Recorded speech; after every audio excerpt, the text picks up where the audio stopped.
Okay, hello, and thanks so much for joining us the webinar today.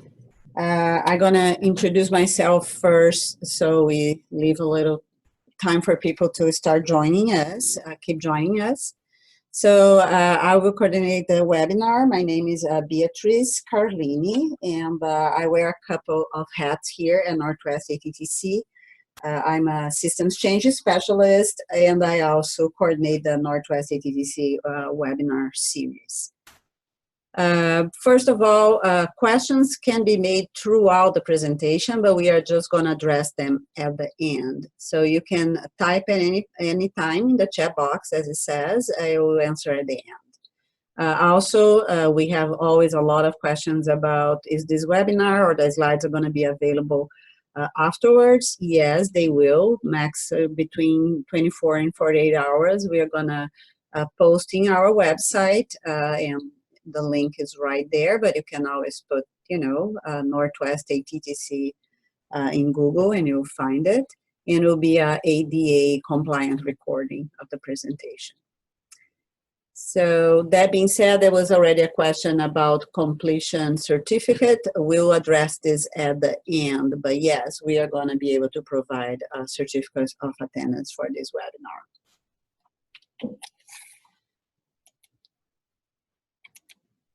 Okay, so before I start, we do realize that we have a very diverse audience who works also with a diverse population. And we recognize words matter, and we try to respect diversity. If you have any comments or suggestion about this webinar in this regard, or actually about any other regard, but specifically about this regard, please contact us. The email is posted in this slide. We'll be very happy to hear from you and address any concerns or suggestions you may have.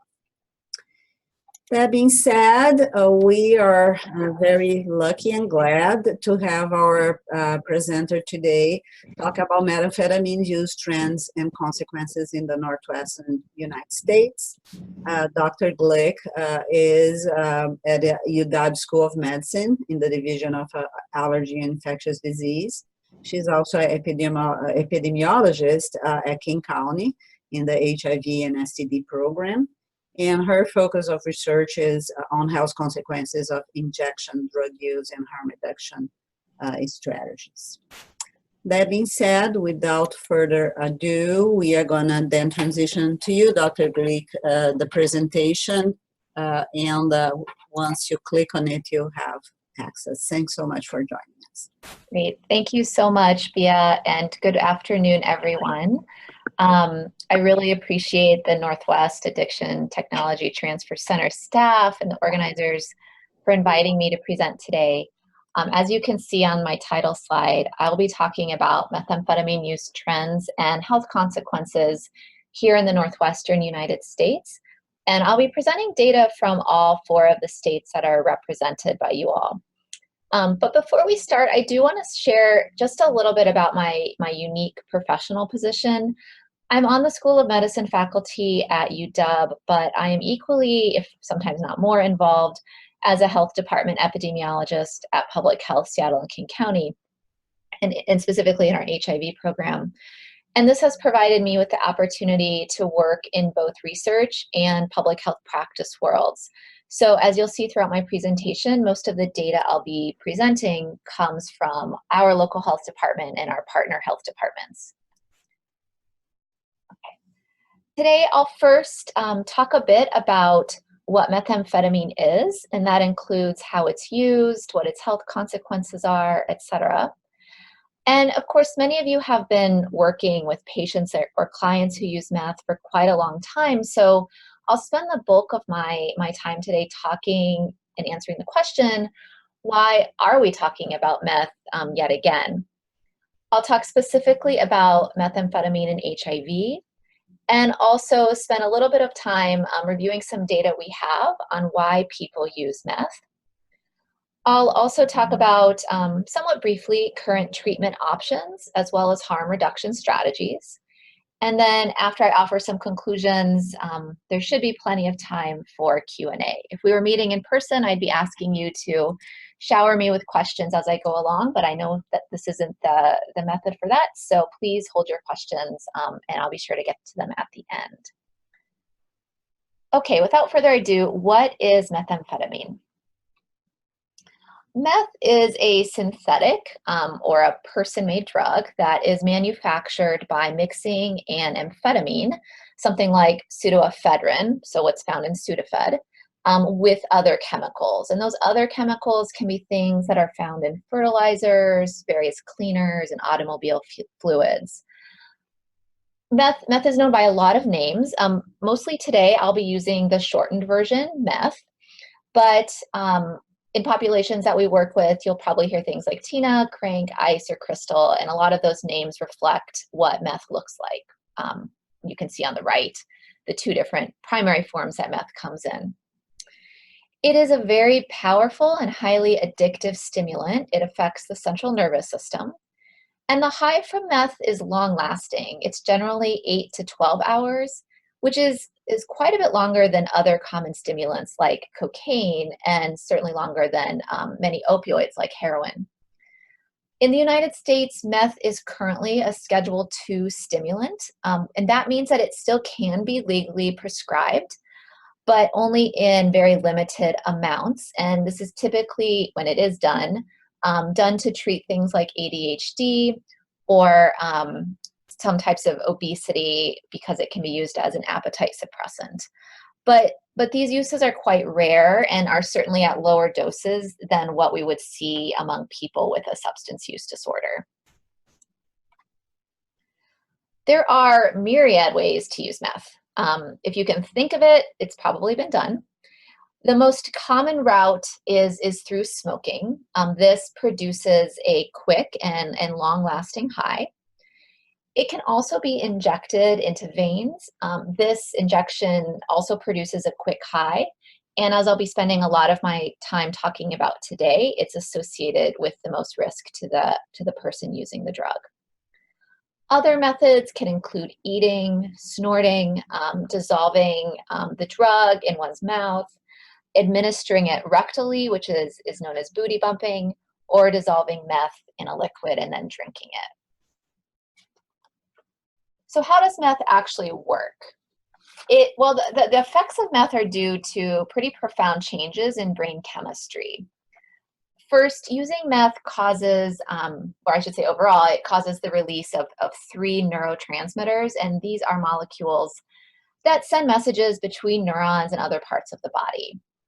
First, we know that meth increases the release of dopamine.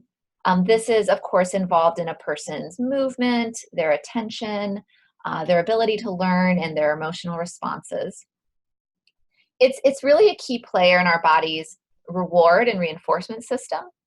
And meth releases even more dopamine than cocaine. So people who use meth report these extreme feelings of euphoria. Meth also blocks the reuptake of dopamine, and this ultimately leads to a systemic depletion. And this really explains why people who use meth experience such a major crash after they're high. And it also leads to the potential development of long-term mood disorders. Second, meth also increases the release of norepinephrine, which can lead, which of course leads to an increase in our body's arousal and our alertness. And it can also have some cardiovascular effects like an increased heart rate or blood pressure. And then third, meth increases the release of serotonin, which is a key factor in our sense of well-being and happiness. So with that understanding in mind, it's really no surprise that people who use meth, quote unquote, typically experience these short-term effects. There's increased wakefulness and increased attention. It can lead to hyperactivity. Decreased appetite is commonly reported. As I've already mentioned, the sense of euphoria or rush, increased respiration, increased heartbeat, and also a higher body temperature or hyperthermia. At higher doses, we see more serious effects emerging, things like fever, blurred vision and dizziness, cramping both in the stomach and muscles, chest pains, shaking. We see GI issues like nausea and vomiting, dehydration, and then also psychosis. At very high doses, methamphetamine use can be life-threatening, and that's due to acute cardiovascular problems such as hyperthermia and hypertension, as well as cardiac arrhythmia, cerebral hemorrhage. It can also lead to seizures, renal failure and rhabdomyolysis, as well as kind of this extreme wakefulness, which can lead to collapse or coma or sometimes even death. Chronic methamphetamine use is associated with several longer-term health consequences. I've already alluded to both acute cardiovascular and GI issues, which can certainly snowball into more serious chronic conditions. Those can include coronary artery disease and myocardial infarction or heart attack. It can also lead to paralytic ileus or even gangrene due to ischemia or this reduction in blood flow to the intestines. I suspect that more people here are probably familiar with the neurological and behavioral impacts of meth. First and foremost, as I mentioned, meth is highly addictive, so people can and do develop strong dependence. Longer-term meth use can lead to cognitive impairments. Those include things like memory, executive function, and language skills, motor impairments, including an impaired gait, and people who use meth can be at increased risk for Parkinson's disease.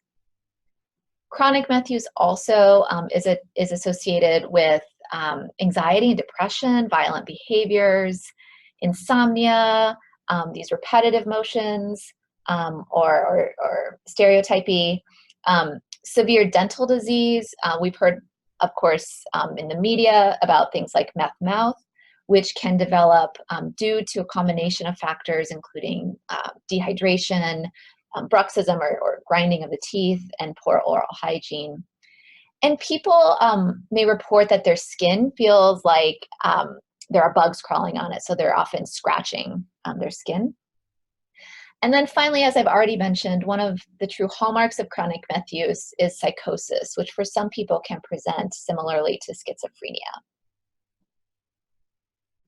I now want to transition to discuss the reasons, again, why meth is such a hot topic in so many circles right now.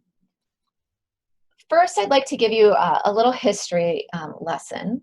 Meth was first created in the late 19th century, and it was used by military troops internationally during World War II to help them stay awake and to stay alert. It's also, its history also includes a period of time where it was used largely by women as both an appetite suppressant and a mood enhancer. You can see some old advertisements here. In the 1950s and 60s, motorcycle gangs in the US began trafficking the drug. But most of us, I'm guessing, probably remember this reemergence of meth in the 1990s and early 2000s. Personally, I grew up in rural Iowa where Sudafed and fertilizers were very plentiful. And scarily enough, exploding meth labs and arrests due to drug-related crimes were constantly in our local news. And as you can see on this map, both the Midwest and the West Coasts were the areas that were particularly affected by this reemergence of meth. These patterns led to a nationwide crackdown on the availability of cold medications like Sudafed that had been used to develop meth, and production of meth largely moved south to Mexico, where it remains today. There, in Mexico, meth is cheap and it's relatively easy to make. And so these patterns of meth use have really reemerged in the wake of our opioid crisis here in the United States. And here's an example of a big headline from the New York Times early last year. So I'm an epidemiologist, and of course I'm interested in data and measurement. And so I want to pause for just a second here and talk about how we monitor meth use. The most commonly used way is by monitoring overdose deaths related to meth. But of course, that only gets us at the most extreme outcomes. So once people have died from use. We're also really interested in monitoring just meth use in general. And that's more difficult. There are some national surveys that monitor people's health behaviors and specifically their drug use behaviors. The preeminent one is SAMHSA's National Survey on Drug Use and Health. This provides rich data, but this type of survey is limited in who it surveys. People with addresses and people with telephones are the ones who are included. And I'm sure those of you who work with people who use meth know that that doesn't often describe the populations that we work with. So other national surveys do focus on these specific populations that might not be accessible through telephone or mail-based surveys. One of which is a project that I work on here at the Health Department in Seattle known as the National HIV Behavioral Surveillance Survey. And this surveys specifically people who inject drugs. The surveys that we collect then can be used to look at trends in these specific populations rather than the population as a whole. In addition, many of the local jurisdictions that you all work with also collect their own local data.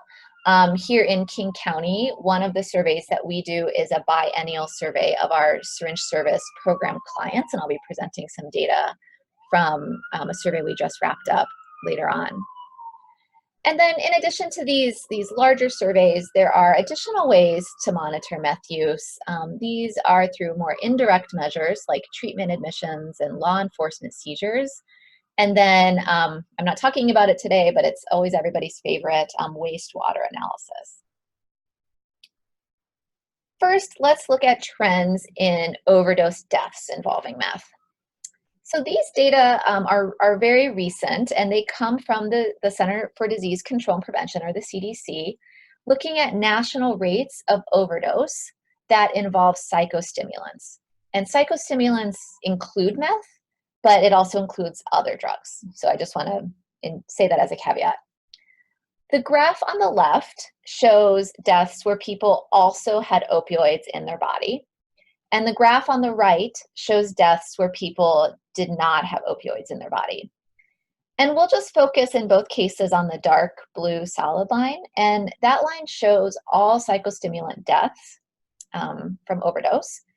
And regardless of which graph you look at, it's very clear how dramatic the mortality rate has increased over the past 10 years. You can see in the early 2000s, the rate was about 0.5 per 100,000 population. And in 2017, it was over 3 per 100,000. So that's over a 6-fold increase in these deaths. And local data that we have, as you'll see in just a moment, suggests that this is largely due to methamphetamine. And I will actually show you that chart right now. These data come from King County, Washington. And I will be showing you a slide from each of your respective states in just a second. But what you'll see is the same pattern, regardless of which state you look at. In King County, I want you to focus on that red line. That represents methamphetamine specific involved overdose deaths. And you can see if you go all the way to the end, 2018, that it actually now surpasses the number of deaths that we see attributable to heroin use. The King County data are just numbers of deaths. It's not adjusted for population size. And the other thing I wanted to note is that, as I'll talk about in a few minutes, a lot of people are using multiple drugs concurrently. And so people can actually be represented by multiple lines in this graph. Let's move down south to Oregon then. And these data come from your state health department. And basically, it's the same pattern. And this is almost identical to the national trends, where we see an increase from about 0.5 per 100,000 to over 3 per 100,000 by 2017. We see the same pattern in Alaska.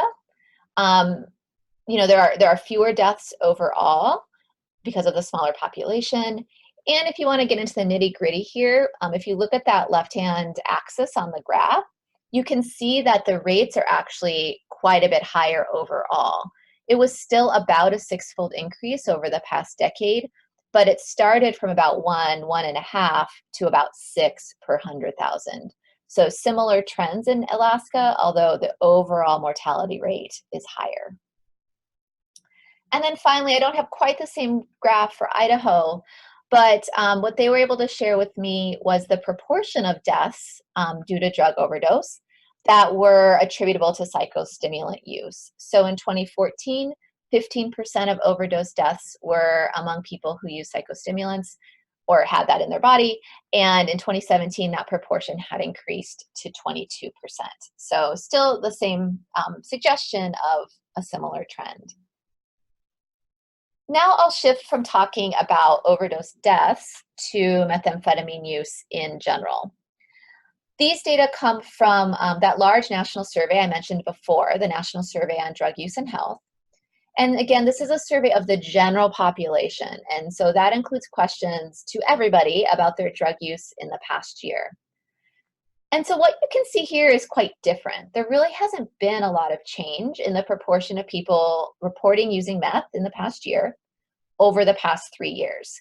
The dark blue box represents the younger group, those under 26, and it was about 0.5% of the population reported using any meth.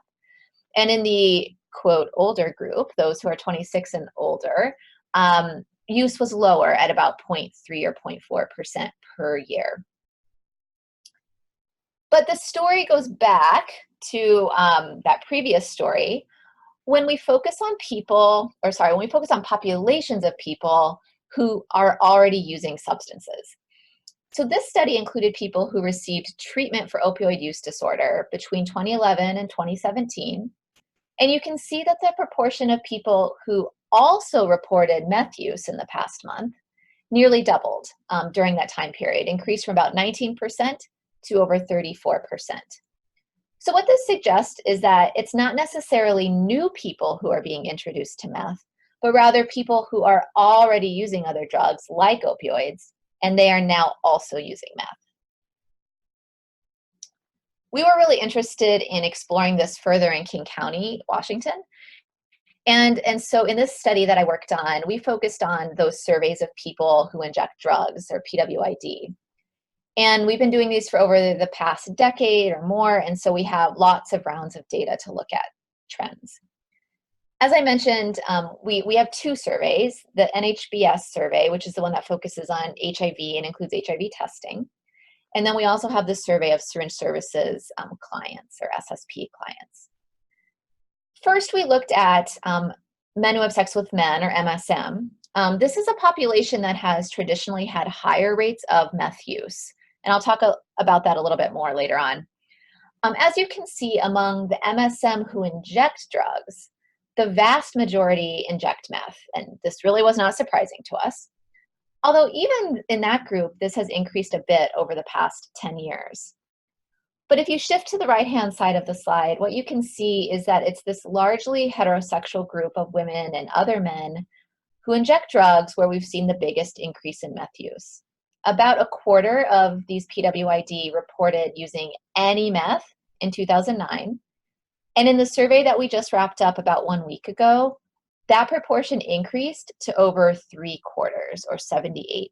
So the majority of people who inject report injecting at least some meth in the past 3 or 12 months. Among people who inject drugs, then, how do people who inject meth compare to people who inject other drugs? These data come from our Syringe Services surveys in 2015 and 2017. And what you can see is that among the people who injected any meth, they are slightly younger than people who inject other drugs. They're more likely to be male than people who inject other drugs. And we don't see a big difference in the racial or ethnic distribution between people who inject meth and those who inject other drugs. We used to see more of a difference where meth was more concentrated among people who inject who are white, but that has really shifted in more recent years to there not being so much of a difference.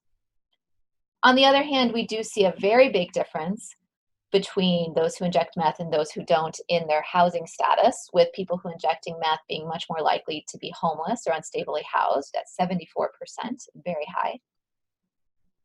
We don't see a lot of difference in their average number of injections per day, with 3.9 among those who inject meth and 3.6 among those who inject Something else, if I focused on just people whose main drug is meth, we do see a slight reduction in their injection amount because of the longer high with meth. And then finally, unfortunately, we do see that syringe sharing is more common among people who inject meth at 27% in the past 3 months, compared to 10% among people who inject other drugs. I just want to put a big caveat on this data point. Remember, these are people who are clients of syringe services programs. So when we survey people outside of the SSPs, these numbers would be higher overall, although we do still see that difference between people who inject meth and those who don't. Okay, what else do we know about meth use? About a quarter of people who inject in our syringe services survey reported that their main drug was meth. In 2017, we also asked people who inject about other ways of using meth, including smoking. Overall, half of people who inject drugs reported smoking meth, and this is reported by 51% of those whose main drug is heroin, and slightly more, 62% among those whose main drug is meth. In 2017, we also asked about overamping, which is somewhat of an equivalent way of asking about meth overdose, a non-fatal overdose, of course. And 18% reported this in the past 3 months. And then in the survey we just concluded, we changed this question a bit to ask about more specific outcomes. So in the past year, among people who use meth, 17% reported feeling like they had an episode where they felt like they were having a heart attack, stroke, or seizure while on meth. 34% reported an episode of feeling like they were losing their mind, feeling manic or psychotic while on meth. And 15% reported that they had been to an ER at least once because of one of these problems related to meth use. As I've already alluded to, it does appear as if meth use is increasing most among people who use other substances. And as I'll show you in just a second, we have strong evidence of that in Seattle. In fact, we're seeing a dramatic uptick in this use of goofballs, which is a shot of meth and heroin mixed together in the same solution and then injected together. This has been mostly reported in Western states in the United States. There have been published reports from Denver, San Diego, and San Francisco, of course, in addition to ours from Seattle. But in general, the scientific literature and discussion of this is very, very sparse. What we hear from our partners who work with community is that the effect of each drug is higher than when each drug is used alone. And so this combination of an opioid and a stimulant, which is not new, it just has a new stimulant, a new name, this is particularly common among people who are living homeless, who have opioid use disorder due to the quote-unquote functional aspects of using meth. So as I'll show you in a little bit, it can help people stay awake, for example. Let's look at the data. Okay, so this chart comes from, again, King County's Syringe Services program, and is basically the same chart that I showed you before. I've just changed it from a line graph to a bar graph. And each bar reflects the proportion of people who inject who reported any meth use. Then each bar is further broken down by whether or not the person reported using any goofballs or not. Among MSM, you can see that the dark blue bars, that's the goofball use, doubled between 2009 and 2019. We just updated that. But this is still the minority of MSM who inject. But the non-MSM have a different story. The proportion of people here who use goofballs accounted for nearly all of the increase in meth use, with over half of all people who inject reporting at least some goofball injection in the past year. In light blue, you can see that the proportion of people who report using only meth has stayed relatively constant over the past 10 years. I'm currently working on an analysis to better characterize people who use goofballs. And here are some of my preliminary findings. Just to note, all of the characteristics in this table are those that are associated with goofball use among people who inject. Overall, what we see is that people who use goofballs tend to be those, just in general, who have more chaotic lives. They're more likely to be younger, they're more likely to be male, they're more likely to have been incarcerated in the last year. People who use goofballs are more likely to inject every day, they're more likely to inject more times a day, and they're more likely to have reported injecting into their jugular or neck vein recently. We saw a huge uptick in this in our last few SSP surveys. They're also more likely to inject alone and to report injecting in public, which both of which have been associated with negative health outcomes in other studies. People who use goofballs are more likely to have had an infected blood clot or blood infection in the last year. There's less likely to have reported an STI, and the reason for that is because people who use goofballs are less likely to be MSM, and it's in our MSM locally where we see higher levels of STIs. That's why you see this inverse association here. And then to close it out, people who use goofballs are more likely to have witnessed either an opioid overdose or a stimulant overamp in the last 3 months. So on kind of those closing notes, I wanted to dive a little bit more into the connection between methamphetamine use and HIV. There is a very large body of literature and evidence that shows an increased risk of HIV among men who have sex with men or MSM who use meth. And this is both through meth injection as well as use through other routes. Meth is one of several club drugs. These include poppers, MDMA or ecstasy, ketamine, and GHB. And these became more popular, particularly among MSM in the 1980s and 90s.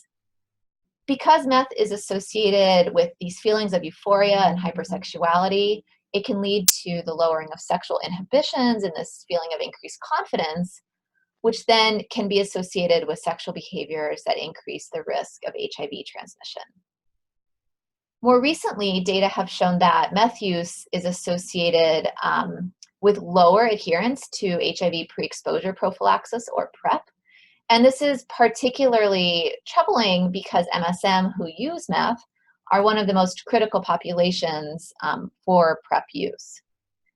And then MSM who are HIV positive and continuing to use meth or starting to use meth have been shown to have lower medication adherence. And so this is, of course, detrimental to their own health as well as increases the risk of transmission of HIV to their partners.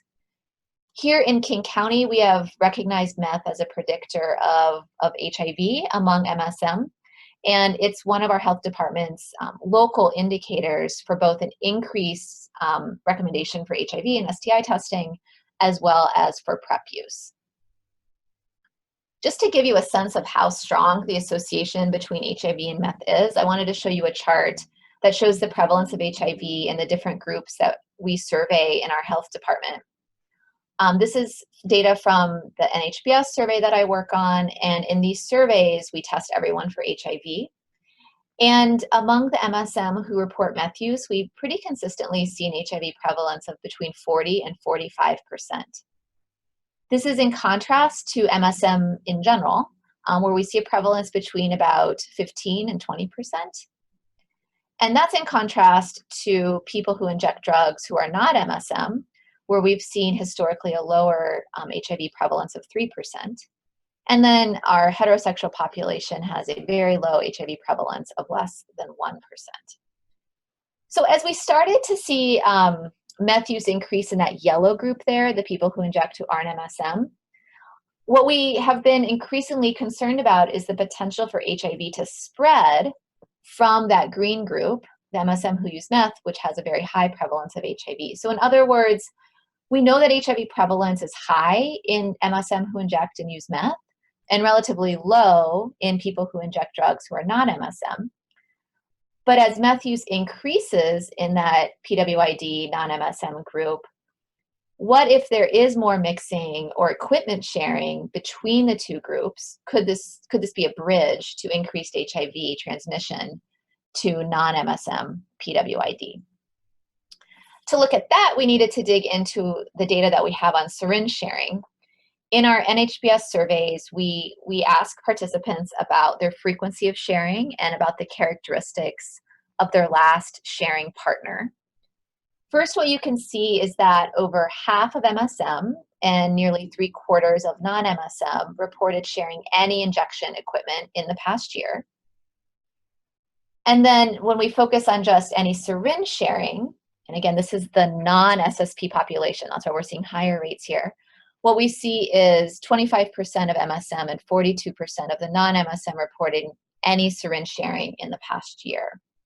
And I just wanted to point out that in both cases, MSM do report less sharing than non-MSM. So now I want you just to focus on the people who report injecting meth and sharing equipment. Remember, we asked them about their last sharing partner. So among the MSM who inject meth and share equipment, 43% reported that their last sharing partner was a non-MSM, and 11% of the non-MSM reported that their last sharing partner was an MSM. So this is where we do have some evidence of a potential bridge for HIV to travel between these two populations. Our health department released a blog post. You can see the same picture that I always use is right there. And this really was meant to let the public know that a new population could be at risk for HIV, but at that time we had no evidence of this actually happening. But then unfortunately, 7 months later, this happened. And I'm sure those of you who live locally heard about it, and those of you who don't live locally have probably heard about similar outbreaks in other parts of the country, including in Oregon, where we've seen some similar trends. So the question is, did what we predict actually happen? Was there this bridge between MSM and non-MSM? Well, to answer that, I'll first walk you through our HIV surveillance data. The green bars here represent cases of HIV, let me pop them up, cases of HIV among people who are both MSM and PWID, so that's again our 44% prevalence group. And what you can see is that the average number of new cases over the past decade was about 19 and had been dropping in recent years, but in 2018 it bounced up to 24. And then in our non-MSM PWID, we had very low numbers of cases over the past decade with about 10 per year, and then this bounced even more dramatically up to 30 in 2018. A large component of this uptick involved a cluster of cases among people who were concentrated and connected through both molecular and then other types of linkages. Nearly all of these people were living homeless in an area of North Seattle. Counter to what my previous analysis had predicted, though, we have not identified any MSM in this cluster. That said, nearly everyone in the cluster reported using both heroin and meth. But to date, we do not have evidence of this bridging between MSM and non-MSM who inject, although importantly, HIV cases are increasing in both groups. So visiting your other states, colleagues in Oregon, Alaska, and Idaho have all shared trends on from their HIV data, and what we see is the same pattern across the states. As I mentioned, Oregon has put out recent alerts about an increase in HIV among PWID, and you can see here that increase, and there's also been a dramatic shift in the drugs that people are reporting, shifting from primarily reporting heroin to primarily reporting both heroin and psychostimulants, including meth.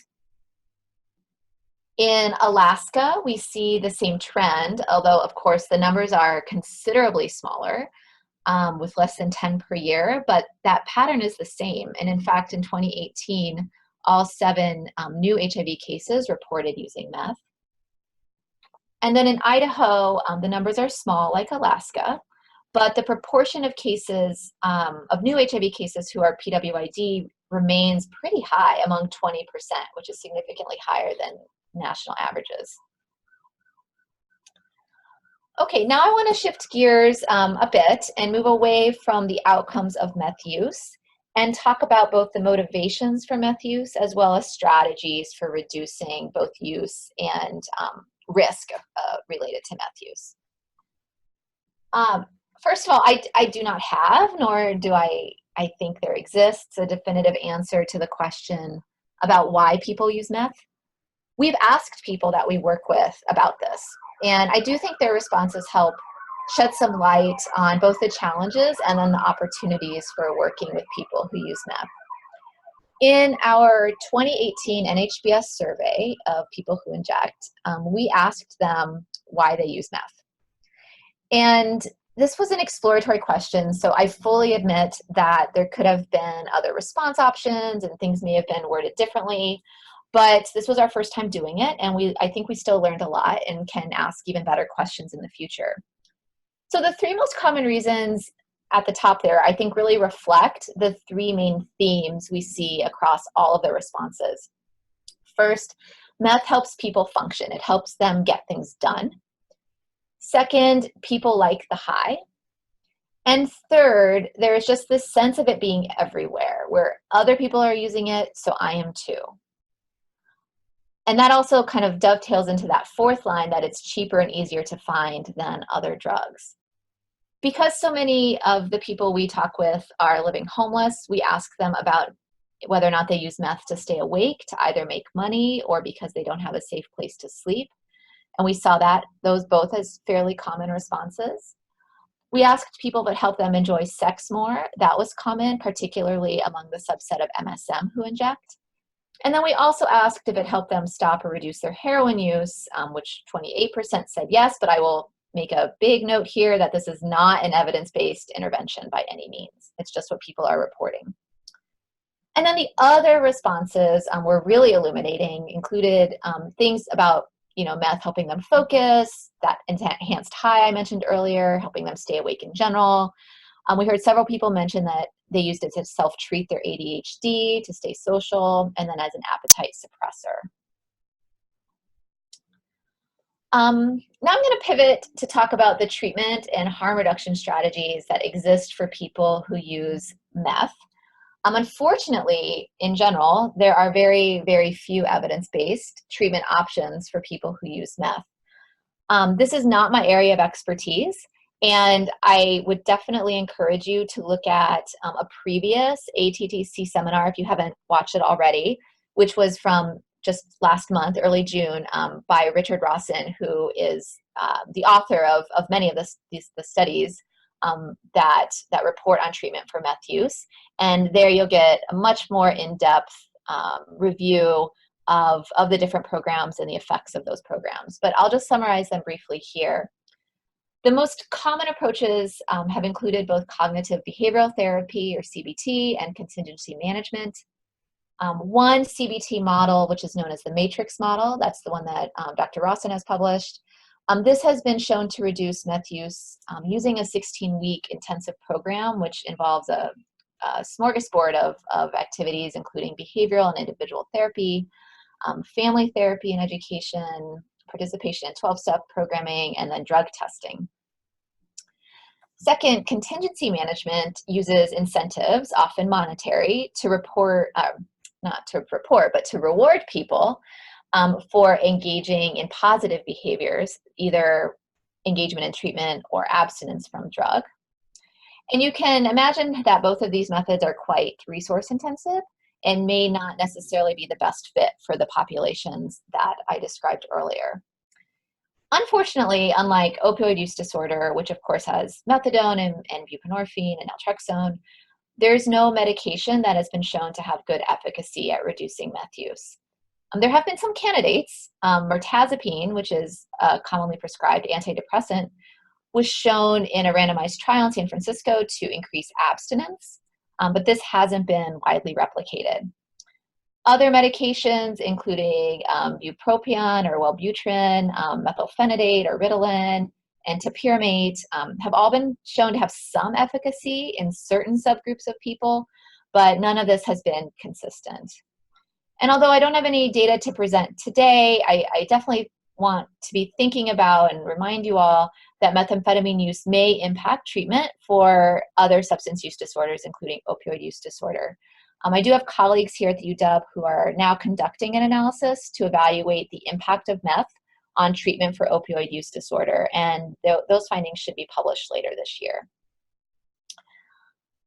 I'm sure we all agree that, what's really frustrating about this is that people who use meth, and specifically those who inject meth, they want treatment. They want to reduce or stop their use. We just don't have the tools to provide them. So I want to just try to quantify what that demand is. These data come from our recent surveys of PWID, where we ask if people are interested in reducing or stopping their stimulant use. And what you can see in the blue and those aqua-colored wedges is that the majority of people who inject were either very or somewhat interested in reducing their use. So what kind of treatment is it that people want? Among those from that previous slide who are either very or somewhat interested in use, the most common response was one-on-one counseling. And this was closely followed by some theoretical medication to reduce their use. These people also indicated needing help navigating these services.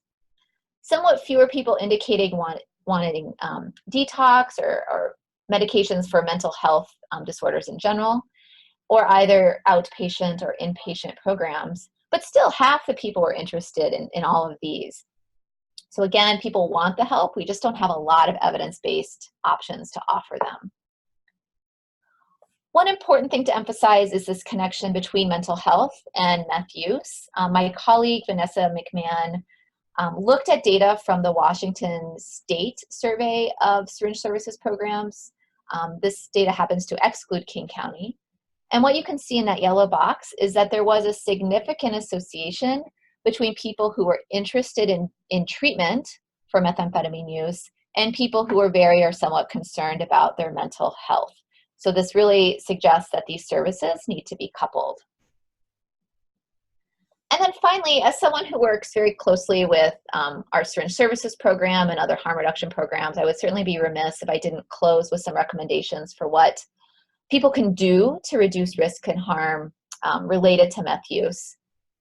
First, as I mentioned, meth suppresses your appetite, it dehydrates you, and it keeps you awake.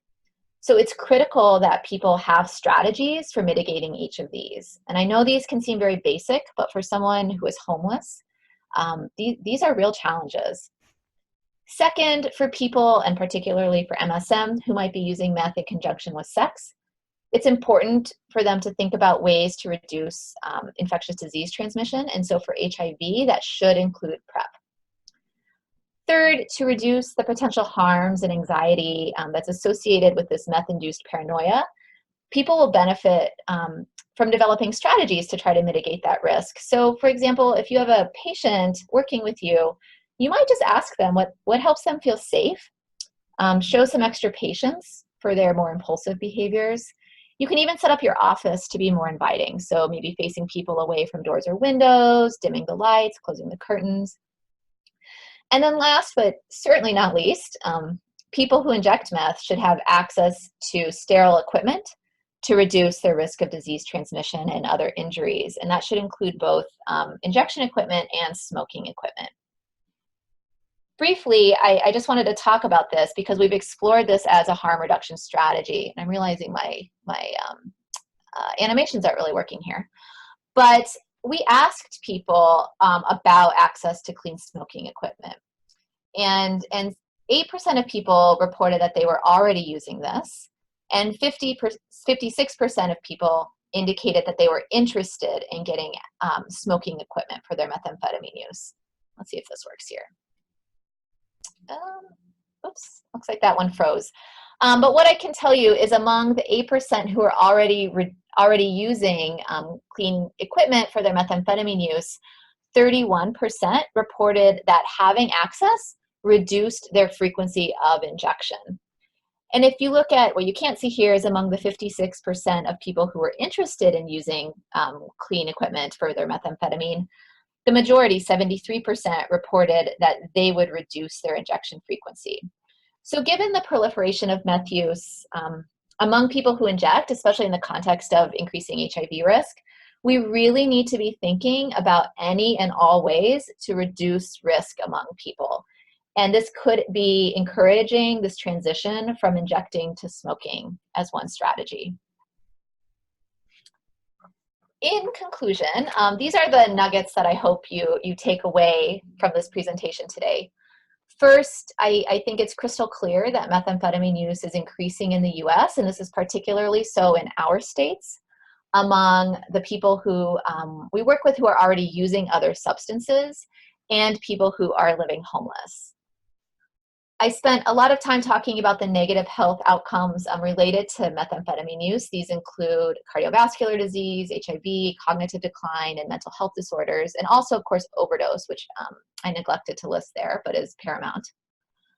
Third, there are ongoing HIV outbreaks among people who inject. These are all in the context of high levels of meth use, although at least locally here in Seattle, we haven't seen this direct linkage between MSM and other people who inject. As you all know, methamphetamine use treatment is very challenging, and the reasons for that are several-fold. Of course, we have few effective options for treating folks. Meth does serve this functional role for people who use it, so replacing that is difficult and needs to be part of their recovery process. And then third, we have this high level of polysubstance use. So treatment for one substance, use of one substance may complicate treatment for another substance. And then finally, I'll just reiterate that harm reduction for people who use meth should be a priority for all of us. And on that note, I just wanted to invite anyone out there who's interested in learning more about harm reduction for people who use meth, particularly access to syringe services programs, to reach out to me. We'll have my contact information posted at the end. When I was preparing this talk, I've been in touch with the HIV programs in all of your states, and there are people there who are eager to partner with other people who work with the population. And so if I can help facilitate any of those connections, please just let me know. On that note, I should thank all the people I work with, of course. So I work with a lot of wonderful people at University of Washington and Public Health Seattle-King County. I've also made some new contacts in preparing this talk in each of your states. And of course, always am eternally grateful to all of our survey participants for sharing their time and their stories with us. It really helps us learn a lot and make inroads in making their lives better. So thank you so much. Thank you. That was wonderful, Dr. Glick. So we'll get in questions in a minute. I just have to go through some quick information here. We are going to send you a survey right after today's talk, and we really appreciate you can give our feedback to us so we can continue to offer free services we are doing right now. And then in a month, you're going to get a second survey. It's really important for us so we can keep doing the work we do. And yes, to the question of many of you, particularly if you got late connecting with us, this webinar will be recorded and posted in our website in the slides as well. Other question we got a lot is, are we going to get certificates of attendance? Yes, you are, if you are watching right now. If you go to the website later, we unfortunately cannot do that. If several of you are watching one computing viewing as a group, you have to send within one business day to ATTC in the email here in the slide, telling in this X connection, the name where the connection done. We had that many people watching, and we want certificates of attendance. Otherwise, it's going to go for the people that attended. Last but not least, let's get to some questions. We don't have much time, so I want to get some of the questions that are here. And Dr. Glick has her email here for continue the conversation if you need. There is okay, hold on, let me get here. So you mentioned long-term mood disorders associated with meth use. Can you please talk a little more about this? I'm gonna try to condense the two questions. And if a chronic use of meth develops psychosis, does it ever go away when they stop using? Sure. So there is some data to suggest that folks that there is there is some recovery to that, but there also is the potential for longer term damage that cannot be recovered from. This is not my area of expertise, so I will keep my answer short. But in general, there is some possibility of recovery, but some damage can be long lasting. Good. What exactly are you talking about when you refer to clean smoking equipment for meth? Yeah, thanks. And I try not to use that word. I realized I was saying it as I said it. We try to say sterile or single-use equipment. For methamphetamine, what that typically has looked like is a glass pipe. And those are not always single use, but they can be used by a single individual and cleaned. There are syringe services programs, including at least one here in Seattle, that have been distributing these for some time.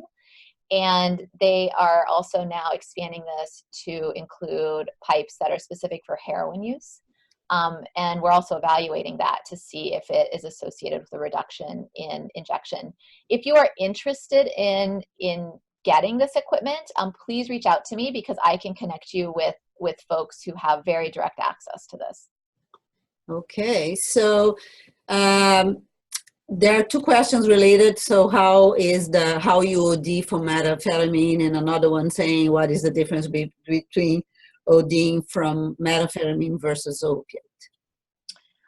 Right. So how you die from methamphetamine use remains an open question. I've talked with physicians who say you can't die from methamphetamine use and others who say you can.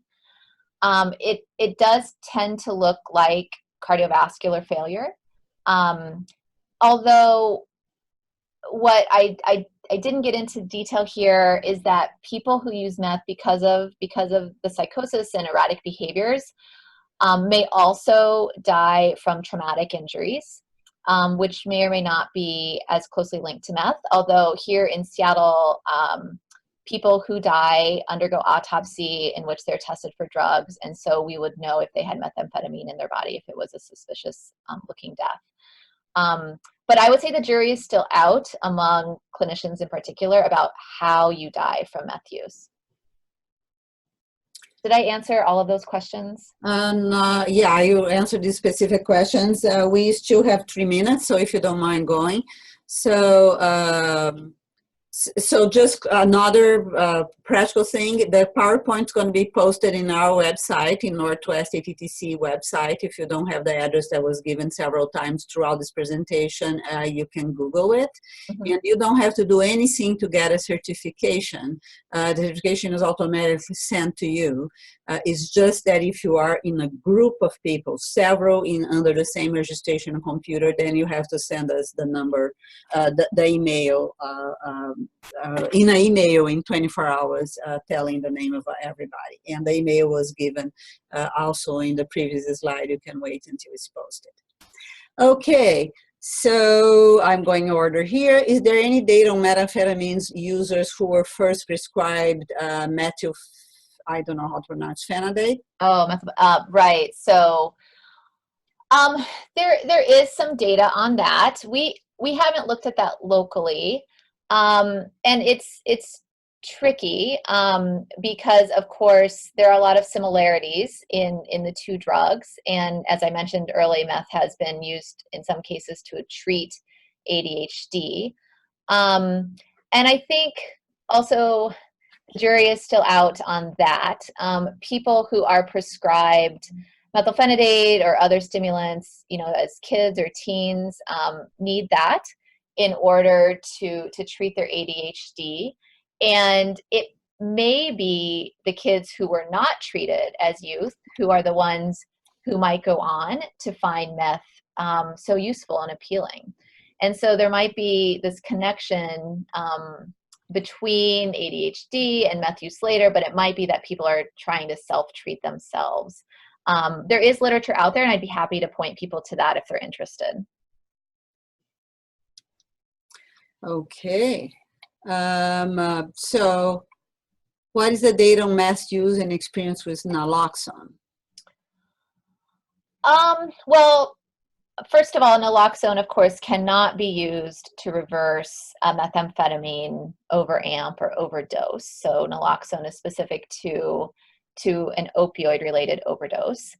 That being said, because there is such high levels of co-use of these two drugs, we see high levels of naloxone possession or owning naloxone, having naloxone among people who use meth, and that's because A, they themselves could be at risk for an opioid overdose, right, if they're co-using, but B, because within their network of acquaintances and friends, those friends may be overdosing from opioids. And so people who use meth should definitely be encouraged to carry naloxone with them, both potentially for themselves, but also for people in their networks. Perfect. Okay, so we are right on time. I really would invite you to join us in our next webinar. It's going to be about peers for chronic pain, what lived experience can do for help the pain opioid crisis. Questions we could not answer, I encourage you to reach directly to Dr. Glick in case she has the time to respond. So be mindful of, how many time people have, but you can definitely there. And I really want to thank you one more time, Dr. Glick, for your participation. And we had great attendance for all of you that are that join us today. Thank you. Thank you.